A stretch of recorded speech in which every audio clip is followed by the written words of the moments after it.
kemarin ketika wawancara pun ditanya gitu, nanti kalau kamu jadi bagian dari PAUD Dikmas, apa yang kamu mau berikan?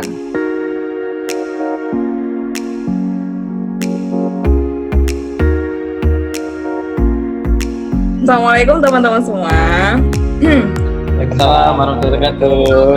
Ya, kayaknya Ra nggak ngisi tentang CPNS atau PNS gitu. Nah, jadi ceritanya kemarin tuh banyak banget yang nanya tentang SKB. Cuman kan kalau Mas Salim sama Mas Salim tahu ya, SKB itu kan dia ini ya, tiap tahun itu bisa beda soal. Terus tiap kementerian itu juga bisa beda soal ya kan? Nah, makanya hari ini ARA memutuskan untuk membuatkan dari berbagai kementerian. Jadi nanti teman-teman tinggal pilih sebenarnya teman-teman tuh butuhnya yang kayak gimana gitu. Nah, sekarang sudah hadir bersama kita Mas Febi dan Salim. Yeah. Halo. Assalamualaikum warahmatullahi wabarakatuh. Waalaikumsalam. Baik, aku manggil subscribernya Mbak Ara apa ya? Belum ada panggilan nih. Kalian mau dipanggil Ara Lovers ya? Aramania. Aramania. Ini banget ya. Jadi yes banget. Teman-teman perkenalkan, aku Febi Skamdani.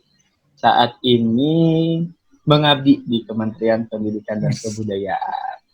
Namaku Salim Fauzan Wisani, teman-teman bisa panggil aku Salim. Saat ini kalau Mas Febi tadi mengabdi ya, udah aku pakai mengabdi juga. Mengabdi sebagai ASN di Kementerian Keuangan. Satu angkatan kita ya Mas ya. Iya. Sama-sama berjuang seleksi 2018. Jadi kita adik tingkatnya ARA Mas. Iya. 2017 Mas. Halo kakak ARA. Junior kita juniornya ARA. Junior loh. Ini kita diminta di sini aja dipaksa ya karena senioritas gitu. Baru ikut seleksi CPNS itu yang terakhir. Jadi yang terakhir itu kan 2018 ya, Oktober sampai Desember. Ya. Ingat ya, Oktober ya, itu betul. Dari submit berkas, Desember dah pengumuman. Nggak kayak sekarang nih. Sekarang submit berkasnya waktu itu apa ya? November ya kalau nggak salah ya. Betul. November. Kalau yang 2019 kan November. Submit berkas. Terus rencananya April atau awal Mei itu udah pengumuman akhir sebelum COVID melanda ya. Ya kalau udah ada COVID jadi karena kondisi berbeda. Ya, jadi kita juga titip ini ya, bukan sebagai senior gitu, tapi yang memang pernah melewati, kita juga titip semangat nih buat teman-teman pejuang CPNS 2019 ya, memang mungkin sudah lolos seleksi tapi masih menunggu kelanjutannya gitu. Gak apa-apa, ini kondisinya berbeda, malah jadi seru tahu mereka jadi punya angkatan spesial. Angkatan COVID. Angkatan spesial. Gitu. Kesamaan kita bertiga sama-sama PNS pusat, dalam artian Kementerian Pusat, dan ditempatkan juga di ibu kota existing, bukan ibu kota baru ya, ibu kota existing gitu. Kita ke part berikutnya nih, ke sesi berikutnya nih, yang mau tahu nih, kalau semuanya SKB di Kemendikbud, zamannya Mas Pep dulu gimana, SKB di Kemenq, zamannya Salim tuh dulu kayak gimana? Terus kayak taunya dari mana, apa ada kisi-kisinya apa enggak, terus apa aja, kayak gitu. Kita mulai dari Salim deh, dari Salim, tadi kan udah Mas Pep. Ya, dulu 2018, itu kan sebenarnya SKD kita udah tahu ya, nilai kita lolos apa enggak gitu. Kalau saya pribadi sih termasuk yang menanti-nanti ya, ini kapan pengumuman SKD-nya lolos apa enggak. Alhamdulillahnya lolos. Nah, begitu diumumin lolos SKD, itu kan masuknya di website pemerintah kan. Nah, di website Kemenq itu udah diumumin ada surat yang menjelaskan tahapan seleksi berikutnya seperti apa. Nah, kalau di Kementerian Keuangan itu terdiri dari 3 rangkaian seleksi SKD-nya. Yang pertama, nah ini bisa acak ya. Jadi pokoknya ada 3. Kalau aku pribadi sih jadwalku itu berurutan 3 hari berturut-turut. Yang hari pertama itu aku tes, namanya psikotes waktu itu. Agak beda yang tahun ini, aku udah sempet sharing juga sama temanku yang lolos SKB Kemenq, yang tahun ini agak beda. Kalau zaman dulu tuh mau kalau saya kan background-nya ekonomi ya, kalau aku ekonomi background-nya, ada temanku yang background-nya hukum, background-nya HI, bahasa matematika gitu. Kita akan mengerjakan soal SKB yang sama persis, nggak ada bedanya, kayak gitu. Kecuali buat teman-teman yang daftarnya Bea Cukai, nanti ada. Kalau di Kementerian Keuangan kan ada yang semi militer namanya Bea Cukai. Hari 1 psikotes hari pertama. Terus hari yang kedua itu tes kesehatan dan kebugaran. Hari yang ketiga itu tes wawancara. Ini langsung tak jelasin semua, Ra. Ya. Oke. Untuk yang psikotes itu kayak TPA biasa sih sebenarnya. Tambah kurang kali bagi. Wes itu tok. Nggak ada rumus deret-deret juga. Cuma istilah-istilah yang dipakai itu istilah-istilah ekonomi.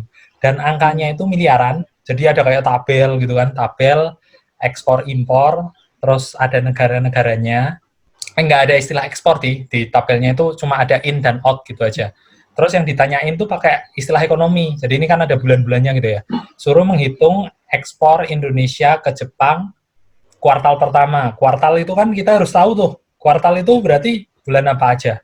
Kan 3 bulan pertama. Kan dibagi 4 ya. Setahun bagi 4 itu kan kuartal. Berarti 3 bulan pertama. Jadi kita jumlahin yang 3 bulan pertama. Dan itu nggak pakai kalkulator. Kita cuma dikasih oret-oretan. Padahal angkanya tuh miliar dan dia sampai belakang gitu loh.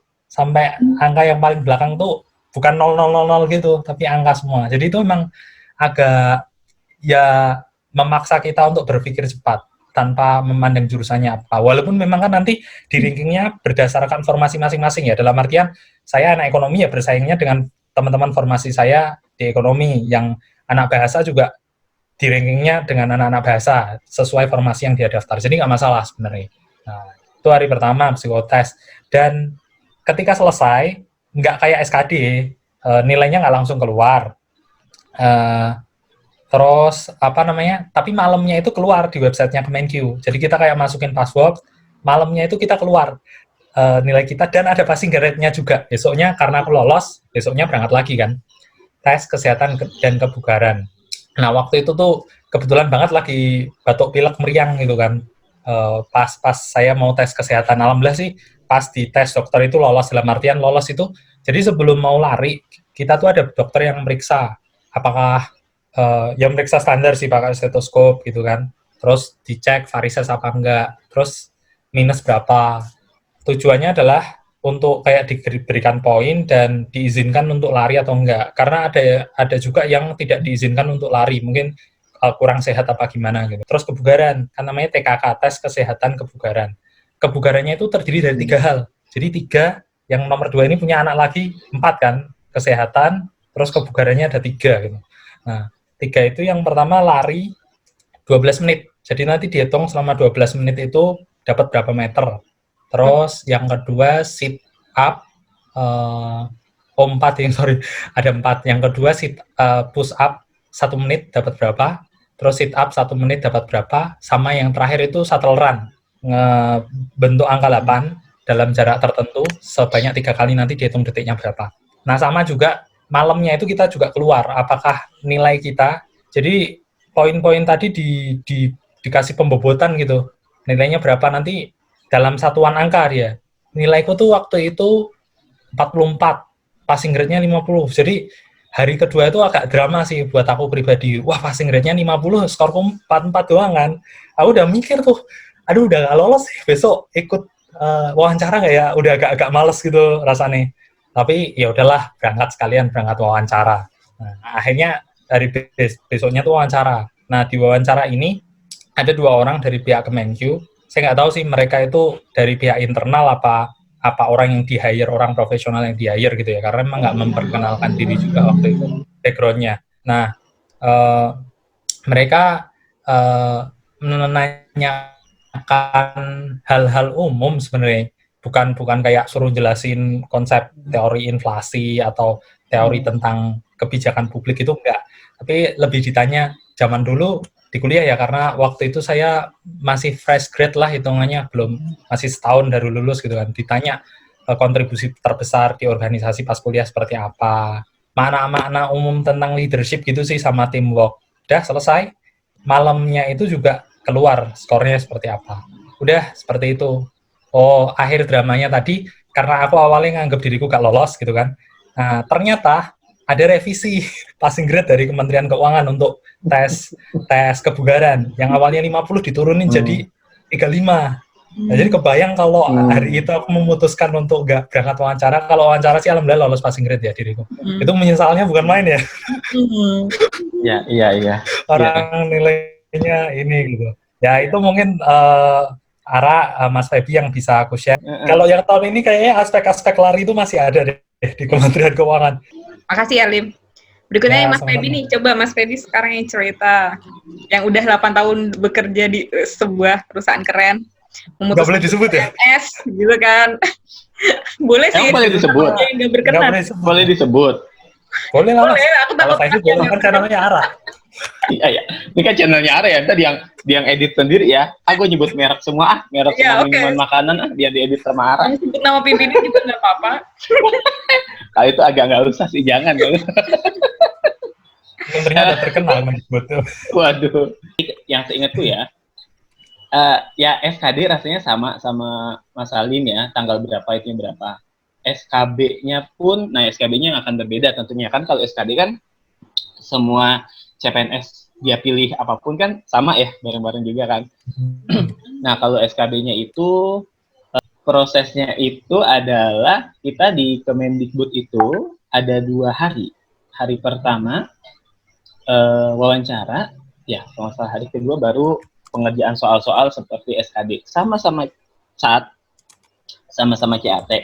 Kalau wawancara itu bisa dijadikan gambaran, tapi tidak bisa dijadi patokan, karena mungkin tahun ini akan berbeda. Karena pada tiap tahunnya pasti akan berbeda-beda. Di gitu. zaman tuh nggak ada wawancara Kemarin, soalnya, Mas. nggak ada wawancara? Nggak ada. Di aku tuh ada wawancara hari pertama di SKB. Nah, karena aku tinggal di Depok, jadi domisili kan di Depok, jadi memang dapat lokasinya tuh di Pusdiklat. Jadi teman-teman nanti kalau misalnya memang sudah masuk menjadi CPNS Kemendikbud atau kelak menjadi PNS Kemendikbud akan sangat akrab tuh dengan yang namanya Pusdiklat Kemendikbud di daerah Sawangan. Kami dapat lokasi SKB di Pusdiklat 2 hari. Hari pertama itu wawancara. Nah, wawancaranya itu gini kemarin. Dipanggil, jadi mereka menyiapkan bilik-bilik wawancara. Saya lupa ada 30 atau ada berapa gitu. Yang kalau nggak salah pewawancaranya di tiap bilik itu ada 2 orang, yaitu yang berasal dari eselon. Entah itu eselon 1, 2, 3, atau 4. Karena belum kenal juga gitu, Pak, dari eselon ya para pejabat yang sama. Kita dipanggil, kenapa? Kita wawancarai. Iya, menterinya Pak, langsung ya menteri. Jadi mereka di bilik itu kita dipanggil salah satu, panggil nomor sekian atas nama Feby misalnya. Tidak, silakan duduk, biasalah wawancara. Layaknya wawancara perkenalan dulu, setelah perkenalan ditanya. Karena aku kemarin formasi apply-nya di Kemendikbud tuh satkernya di Ditjen PAUD Dikmas, Pendidikan Anak Usia Dini dan Pendidikan Masyarakat. Dan itu sangat erat dengan anak-anak, dengan keluarga gitu kan. Jadi kemarin ketika wawancara pun ditanya gitu, kalau kamu jadi bagian dari PAUD Dikmas, apa yang kamu mau berikan? Gitu. Kontribusi apa? Ide-ide apa yang mau kamu berikan? Jadi kita sampaikan ide-ide kita. Kayaknya kita butuh bikin ini deh Bu, bla bla bla bla bla bla. Rasanya pendidikan keluarga harus penting seperti ini. Kan selama ini bla bla bla. Jadi ada beberapa saran yang kita berikan atas alasan-alasan yang kita lihat gitu, yang kita lihat selama ini. Bukan berarti yang kurang itu apa dari kementerian itu, bukan, tapi kira-kira dari kamu aja di masyarakat sekitar ada masalah apa, ada yang rasanya ada kegundahan apa, itu disampaikan. Kemarin sesimpel kemarin sih bocoran ya, kemarin ketika wawancara emang berawal dari kegundahan gue bahwa kita merasa kok orang tua tidak ada sekolahnya ya, tapi padahal orang tua atau keluarga itu pendidikan paling utama loh. Nah jadi kayak ini perlu banget nih diperkuat lagi gitu. Nah akhirnya kita sampaikan hal itu, walaupun memang di kementerian mungkin sudah ada, karena kita belum tahu, karena kita belum jadi insider kan, kita belum tahu, mungkin sudah ada tapi kita bisa memperkuat itu bisa menjadi satu, mungkin menurutku sih bisa menjadi satu nilai ya. Nah terus setelah itu ditanya kayak hobinya apa, terus rasanya ini pertanyaan yang menjadi lumrah dan menjadi pertanyaan andalan ketika wawancara ya. Kenapa kamu pilih posisi ini dan kenapa kamu harus resign dari pekerjaan sebelumnya? Itu menjadi kemarin jadi pertanyaan yang menurutku sih cukup menggocek, karena bingung juga, karena kalau misalnya mungkin FYI kan sebelumnya aku kerja di swasta di Trans 7 itu kurang lebih 8 tahun. Oh. Timbul kecurigaan dong dari wawancara. Apa ini anak 8 tahun di TV gitu, yang menurut orang TV itu menyenangkan loh. Ya nanti coba aja kerja di TV dulu ya. Menyenangkan, tapi kan namanya pekerjaan tuh pasti ada menyenangkan, ada tidaknya gitu ya. Jadi apa ini anak tiba-tiba mau jadi PNS, dan mereka pun sempat bilang gajinya kecil loh. gaji di sana berapa? Beliau nanya, gaji sana berapa? Aku sebut aja kisarannya gitu. Sekian, Bu, gitu kan. Oh iya ya, di sini cuma 10% atau 20%-nya loh, Mas. Oh gitu. Dia, oh gitu, ya udah saya walk out gitu. Enggak gitu kan. Oh gitu, ya nggak apa Bu, Iya, karena memang cuma 20%, Mas. ya mana nggak mau. Terus gue kan langsung ngitung ya, gue ngitung, masa sih emang gaji doang ya kali. gitu lah pokoknya.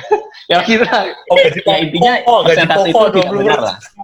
Ya, Tapi intinya presentasi itu tidak benar ya. Ntar kalian yang tahu gaji gue berapa langsung mikir, oh berarti gaji di trans berapa gitu. Enggak. Itu. Perumpamaan aja. Nah, jadi memang setelah ditanya itu tentang gaji dan sebagainya, kita coba jawab. Jawabnya itu yang paling utama, jawabnya adalah pertama jangan hiperbola. Jangan berlebihan. Jawab realistis aja jawabnya. Kurasa pewawancara itu juga punya ini loh, punya logika yang baik loh untuk mendengarkan jawaban-jawaban kita. Jadi jangan hiperbola, jangan berlebihan jawabnya, ya apa adanya aja, realistis aja. Itu interviewnya sebentar, nggak lama. Tapi rasanya berbeda-beda ya, karena ada bilik lain yang aku lihat gitu. Lama ketika aku masuk, aku keluar, dia belum keluar, padahal udah masuk duluan. Ada yang kayak gitu.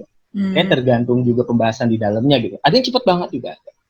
Gitu. Yang kedua itu tes tertulisnya yang CAT. Kayak biasa, kayak SKD ya. Kayak SKD, persis kayak SKD. 3 tipe soal juga, aku lupa soalnya apa aja. Ada bahasa Inggris satu, ada intelijensia ya. TIU, sama tes, TIU dulu, bahasa Inggris, dan tes apa tuh, psikologi ya psikologi lah sama gitu. Ya itu sama persis sama CAT, cuma lebih sulit. Sama SKD sulitnya sulit. Kalau menurutku sih kita jujur-jujuran aja, sulitnya sulit banget, benar-benar sulit. Wah sulit banget sampai kayak stres sendiri gitu.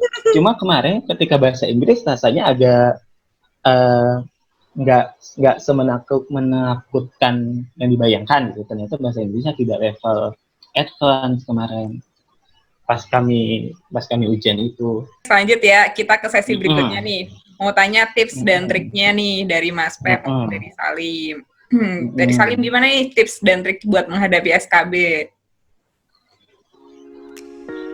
Tips dan trik ya. Yang pertama